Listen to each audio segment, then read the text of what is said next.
In the main event of UFC 320 this upcoming weekend in Las Vegas, Nevada, we will see Magomedov versus Alex Pereira Part 2 for the Light Heavyweight Championship of the World, and just 2 fights prior, it's possible that we will see their next opponent solidify themselves as the next #1 contender in this division, because we will see the former champion Jiri Prochazka face off against the former title challenger Khalil Rountree Jr. in the UFC 320 featured bout. And if there's a fight on this card that screams banger, that screams absolute chaos, that screams fireworks, it is this one here between the number 2 ranked Prochazka and the 4th ranked Rountree Jr. The 32-year-old Prochazka took the UFC light heavyweight division by storm in his debut back in July of 2020, where he would finish former title challenger Volkan Oezdemir just 49 seconds into the second round of their bout, and then follow it up with one of the best fights, or should I say, one of the most wild fights of 2021, where he would ultimately finish Dominic Reyes with a spinning back elbow. And after just 2 UFC bouts, Prochazka would be awarded with a championship opportunity at UFC 275 in June of 2022, taking on Glover Teixeira, and he would make good on it by submitting him in the final seconds after being down on the scorecards and become the light heavyweight champion of the world. But unfortunately for Jiri, he would suffer a very extreme shoulder injury in the aftermath of that fight, forcing him to vacate his title, and that is where Alex Pereira, who's in the main event of this UFC 320 card, inserted himself into the light heavyweight title picture. Pereira would move up to 205 in the summer of 2023, defeat Jan Blachowicz, and then find himself against Jiri Prochazka in November of 2023 for the championship, and he would knock out Jiri to become the face of the light heavyweight division. Jiri would bounce back from that first loss to Pereira at UFC 300, where he would finish Alexander Rakic in another wild fight and another second round TKO, which would then allow him a second crack at Alex Pereira, this time with Pereira entering as the champion. And as we talked about in the main event preview, if you haven't seen it, it's on the channel, go check it out. Alex Pereira would move to 2-0 against Jiri Prochazka and finish him with another second round knockout. But much like Jiri's first bounce back from the Pereira loss, he bounced back a second time, and that was at UFC 311 in January, where he would take on the former champion Jamal Hill, and then, you guessed it, another wild fight.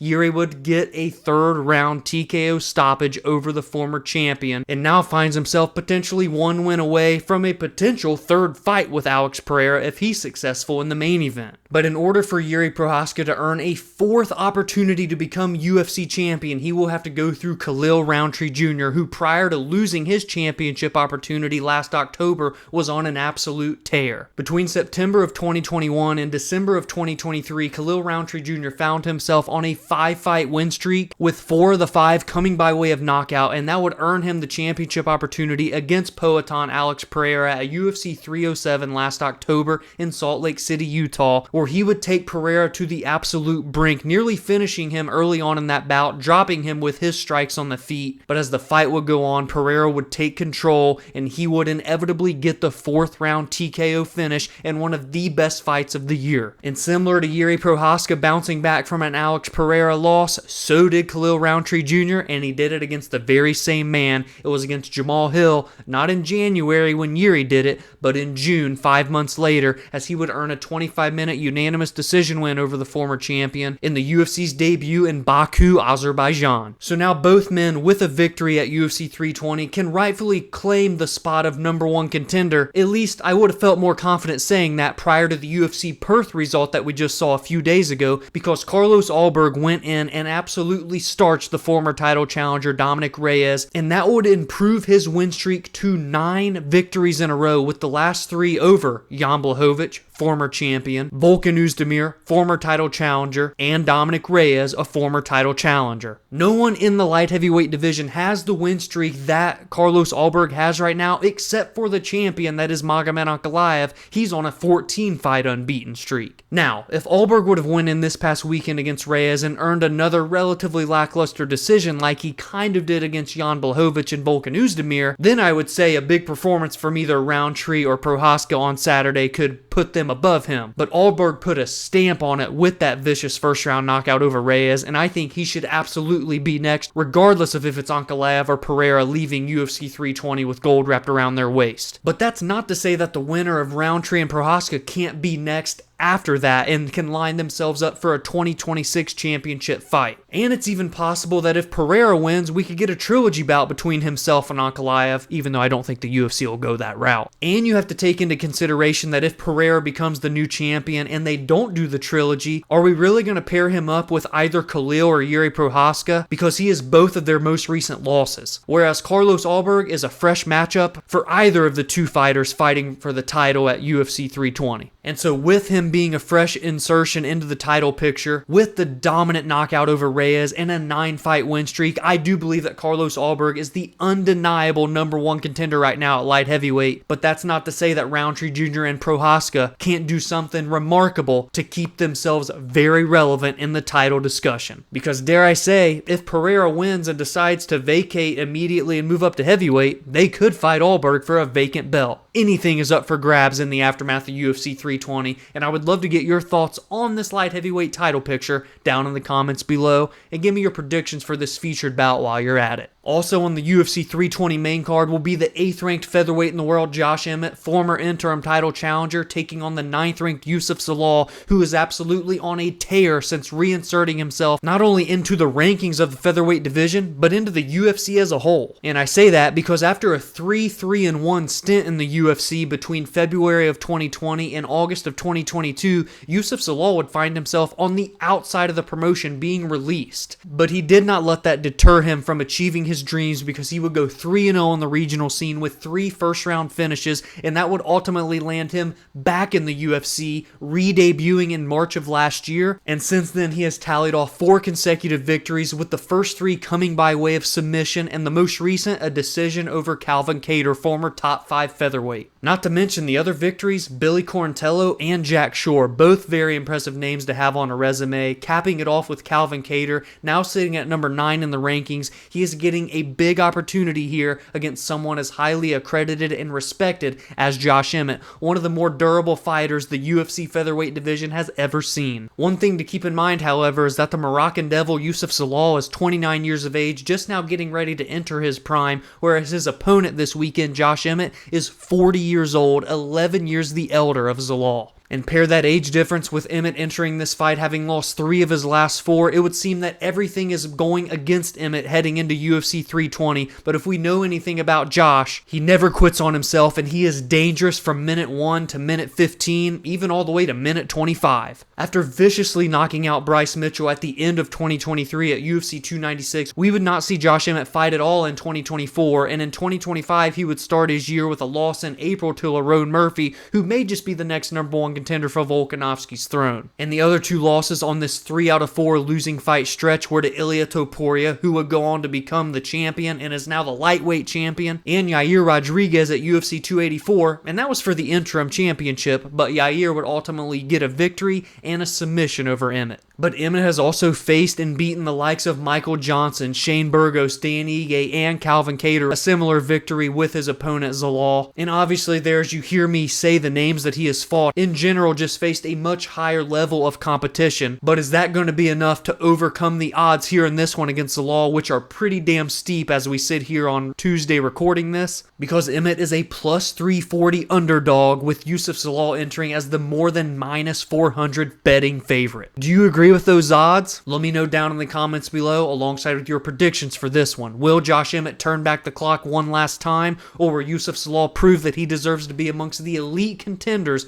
of this featherweight division and potentially put himself 1 win away from title contention? Abus Magomedov and Joe Pyfer find themselves opening up the pay-per-view card for UFC 320, with Magomedov entering on a 3-fight win streak and Joe Pyfer on a 2-fight win streak following his first UFC loss to Jack Hermanson. Pyfer would bounce back after that loss with a knockout win over Marc-Andre Barriault and a decision win over Kelvin Gastelum. That was most recently in June at UFC 316, whereas Abus Magomedov enters with victories over Warley Alves, a submission over Bruno Ferreira, and a decision win over Michel Pereira. And to be fair, his 2 losses in the UFC, Caio Borralho, who was just in a number 1 contender fight against Nassourdine Imavov, and Sean Strickland, former middleweight champion. And we've got 2 guys that like to finish fights and even get finished in their losses, because Body Bags Joe Pyfer has finished 12 of his 14 victories and been stopped in 2 of his 3 losses, and Abus Magomedov has finished 21 out of 28 victories and been stopped in 4 of his 6 losses. I look for someone to make a statement in this one. I believe that the winner will look very dominant and very convincing and crack themselves into a top 15 matchup in their next fight as a result. Early on in the night, we have the number 5 ranked women's bantamweight in the world, Macy Chiasson, taking on the number 10 ranked bantamweight, Yana Santos, in a very important fight for the bantamweight rankings right now, especially when you consider that the title picture is still up for grabs in terms of who Kayla Harrison will be facing next for her first title defense. Amanda Nunes not being officially confirmed to be coming out of retirement for that fight with Kayla, and other surging fighters right now at 135, such as the 4th ranked Norma Dumont, the 7th ranked Eileen Perez, one of the more underrated ranked fighters in the entire company, Jacqueline Cavalcanti, and Jocelyn Edwards, who has really turned her career into a positive note, sitting at number 14. The women's bantamweight division, believe it or not, over the past couple of months in 2025, has finally begun to have some action and some momentum. For Chiasson, she has won 2 of her last 3 bouts and was in a potential number 1 contender fight against Ketlin Vieira back in May, where she would falter and lose a decision. And I say potential number 1 contender fight because if she had won, she would have been the number 1 contender in my eyes. But since Ketlin won, you can't really say that she is, because her most recent loss was to Kayla Harrison last October. And it's worth noting that Macy Chiasson is the last woman to say that she has beaten Norma Dumont, who is now riding a 5-fight win streak and scheduled to take on the aforementioned Ketlin Vieira on November 1st, and should she win, she is likely the next number 1 contender in this weight class, obviously still depending on what Amanda Nunes decides to do. But this is important for Macy Chiasson to not lose her 2nd consecutive bout, something that she has not done in her entire career, and to keep herself amongst the top 5 title contenders at bantamweight. And for Yana Santos, after a 3-fight losing streak between July of 2021 and July of 2023, she will enter UFC 320 on a 2-fight win streak with wins over Chelsea Chandler and Miesha Tate, the former champion. And now if she can make her win streak 3 in a row at bantamweight, she will crack into the top 5 of this division, and her herself could be 1 win away from title contention, which is a circumstance that we have seen her in once before in the UFC, but that was in a division that now no longer exists against a fighter that's no longer in the UFC, featherweight division against Chris Cyborg, and by the way, that was in her UFC debut back in March of 2018. And last but not least, I want to talk about Patchy Mix's 2nd UFC stint and what could be an absolutely massive, instrumental fight in his career to maintain any sense of momentum, any sense of popularity, and any sense of potential that people see in him for the UFC career that he has in front of him.